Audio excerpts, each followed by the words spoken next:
Rice mill தொழிலில் விஜயராஜாக இருந்தபோது விஜயகாந்த் அவர்களுக்கு சினிமாவின் வாசல் திறந்து விட்டவர் சேனாஸ் ஃபிலிம்ஸ் விநியோகஸ்தர் முகமது மர்சூக். தனது கழுத்து சங்கிலியை விஜயகாந்த் கழுத்தில் அணிவித்து ஒரு ஃபோட்டோ செக்ஷன் செய்ய சொன்னதும் மதுரை ஏரியாவை நான் வாங்கிக் கொள்கிறேன் என்று டைரக்டர் எம்ஏ காஜாவிடம் அறிமுகப்படுத்தி நடிக்க வாய்ப்பு வாங்கி தந்ததும் விஜயகாந்தின் 16 ஃபோட்டோக்களை ப்ளீமலாவில் தந்து ஒரு நல்ல கவரேஜ் செய்ய வைத்ததும் முகமது மர்சூக் தான். விஜயகாந்தின் சினிமா வாழ்வின் வெற்றிக்கு பெருந்துணையாக தோள் கொடுத்து இருந்தவர் இப்ராஹிம் ராவுத்தர். விஜயகாந்த் வளர்ந்து வந்த காலத்தில் திருப்பூர் அருகே இருக்கும் ஒரு தர்காவிற்கு விஜயகாந்த் அவர்களை அழைத்து போனார்கள் அவரது நண்பர்களான அக்பர் மற்றும் தொழிலதிபர் சௌகத் அலி.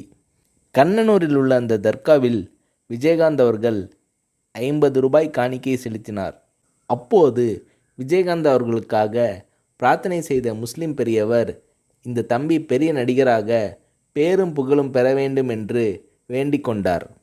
இதை கேட்டு சிலிர்த்த விஜயகாந்த் அவர்கள், அப்படி பெரிய நடிகராக ஆகிவிட்டால் தர்காவிற்கு 50,000 ரூபாய் தருகிறேன் என்றாராம். சொன்னது போலவே தந்தார் விஜயகாந்த் என்கிறார் திருப்பூர் தொழிலதிபர் சௌகத் அலி.